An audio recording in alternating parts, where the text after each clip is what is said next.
sitting on the velvet glove. I know it's strange, but my life's about to change. 'Cause what we got here is true love.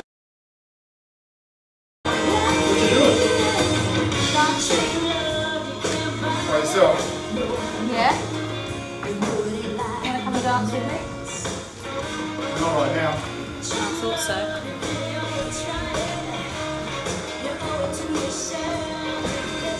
I've been to the doctor. Why?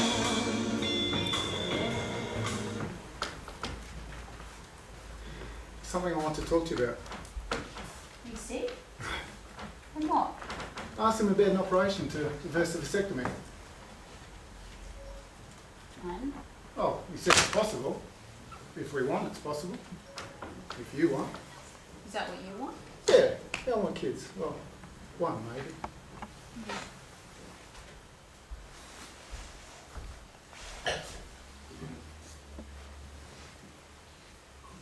Something happened while you were away. Well, that wasn't the response I was expecting. I'm sorry. But why do you suddenly want a child now? Well, not suddenly. I've thought about it. When? While I was away. Oh, something happened. What? It's hard to explain. What is it? I don't know, I couldn't sleep. I just couldn't sleep. Yeah, me either. It's funny though. Funny how you get used to the particular presence of a person in bed. Hey, I'm going to tell you something. Yeah. Is it something I want to hear? It's not about that, it's about what happened. It's not about you fucking this other guy. No, something happened while you were away, something terrible I'd done, I think. What's going on? I couldn't sleep, Pete. So I'd get up, read, eat something, dance a little. Dance. Yeah, I danced by myself in the living room. Uh-huh. And one night, Wednesday night, I heard a car pull up. I went to the window, looked outside, and it was the guy from next door, you know the one. Nick. Yeah, Nick, it was Nick. Yeah, what about him? He was coming home from the pub. He does that on Wednesday nights. I didn't know that. Yeah, he told me once that that's what he does and asked me along. He didn't tell me. Well, I didn't think I needed to. I mean, it's just a casual invitation. You're the one that knows them. I don't know them. I don't know Nick. You know the woman. Paula? Yeah, I know Paula. I've spoken to her a couple of times. Yeah, she's been in here for coffee and stuff. Yeah, but I don't know her, not really. Anyway, I was standing by the window with the lights off so he couldn't see me, and I watched him get out of the car. He had something in his hand. What?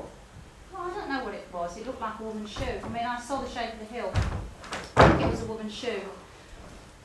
And I wouldn't have thought any more of it, but instead of coming inside, he walked across the road and he threw it in the vacant block. You know the one? Yeah, the one across the road. Yeah. And I would have turned away, not wanting to pry. I mean, I don't want to get involved. It's their business. I mean, we've got our own problems. So if Nick's off seeing some other woman and she left her shoe in his car. What, you think Nick was fucking some woman in his car and she left a shoe behind? Yeah, something like that.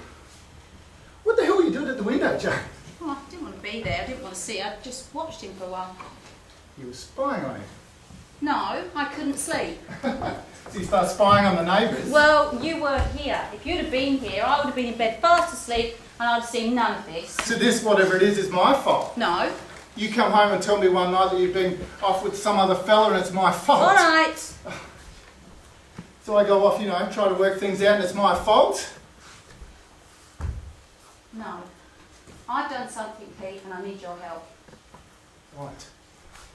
I'm sorry.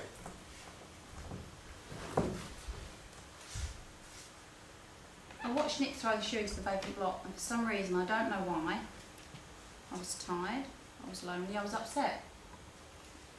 I went outside and I said hi. You what? I went outside. Oh, Jesus, Jane. And as he turned and looked at me, he seemed nervous, embarrassed, I guess. Yeah, well, you would be. Yeah. And then he went into some story about picking the dog's bone up off the front lawn, not wanting his kids treading on it. And he threw it across the road, and the implication was it was one of his dogs who was responsible. Well, it probably was. But it wasn't a bone, it was a woman's shoe. I saw him go out of the car with it. It was dark, you could have been wrong. Yeah, I would have given him the benefit of the doubt, but as he turned and looked at me, and the light hit his face, he was badly cut. He had cuts all over his face, and blood all over his shirt, and he had mud all over his pants, and I knew something terrible had happened. No. Yep, something terrible involving some woman. Nick's harmless. He wouldn't do But something he like had that. blood all over him. But Nick! This isn't about Nick, Pete. This is about me, you and me. I sat up all night. I wanted you so badly and you weren't here. I waited until the morning. I watched Paula get ready for work and take the kids to school. I knew Nick would be in the house on his own. And then I remembered Paula telling me one time that Nick was drinking more than usual. Yeah. He was in a bad way. Because he'd lost his job. Yeah, he was depressed, but he was drinking more than usual and he'd come home from the pub drunk and he was violent towards her. What? Hit her? Well, pushed. She said pushed, I think. But yeah, he was violent towards her and she's pregnant. I didn't know that. Yeah, 4 months. She doesn't look pregnant. Well, you don't show until later. That's 3 kids. Well, anyway. In a 2-bedroom house? Yeah, anyway. They're going to have to build on or something. Pete, I couldn't get this off my mind that day. I wish you'd been here that day. You needed time. Yeah, I wish you were here. Yeah. I watched Paula get ready for work, take the kids to school. And then I knew Pete would be in the house on his own, so I waited for a while and I watched him go out. And I went across the vacant block Shouldn't have done that. and I found the woman's shoe. It was black paint and leather. Expensive. Did you touch it? No, I waited until the news that night. I honestly thought she'd turn up wearing both her shoes, that, you know, Nick could go back to living his life and I could go back to living mine, but instead there was this massive search going on and there was this press conference, an interview with her husband. Yeah, I saw it. So you saw how distressed he was? Yeah, well, you would be. Yeah, I couldn't get his face out of my head. I mean, I felt for him.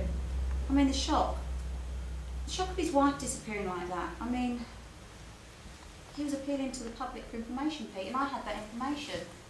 So, what, did you phone the police? No, not straight away. Why not? I thought you might come home. I waited until morning. I watched her go to work and I called the police. They came and interviewed me about what I'd seen. You know, about the shoe, the cuts on his face and violence. What, the pushing? Yeah, I thought I should mention it. I thought they had a right to know. And God knows, I don't know if he could see me or if he was aware, I don't know. But they asked me to take them across the road to the block and show them where the shoe was. And I said, no, I'm not going outside. I didn't want him to see me. Anyway, they went across the road, they found the shoe. And about 30 minutes later, there's a knock on the door. And I go to open it, thinking it's the police, and it's him. Who? Nick.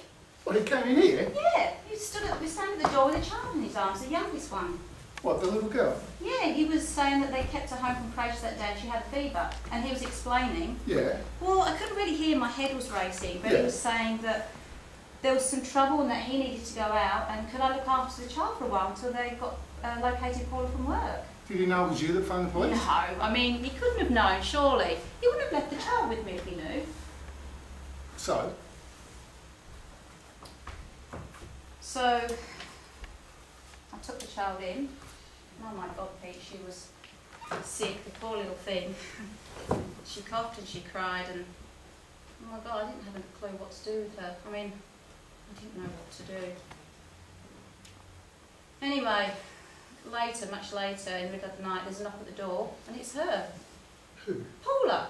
It's Paula. She's weeping, absolutely weeping. Did you tell her? No, I mean, what was I going to say? Oh, your husband's a murderer. I'm the one that reported him.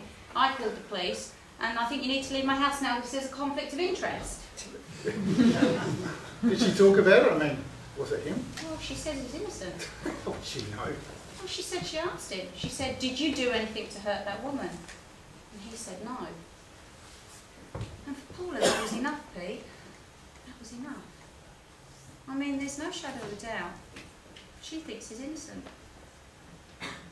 I envy that, Pete. I envy Paula's simple, unshakable faith. Because if the boot was on the other foot and you were accused of murder and the evidence was stacked against you, a simple reassurance of no wouldn't be enough for me, Pete. But if things are right between you and I, it should be enough.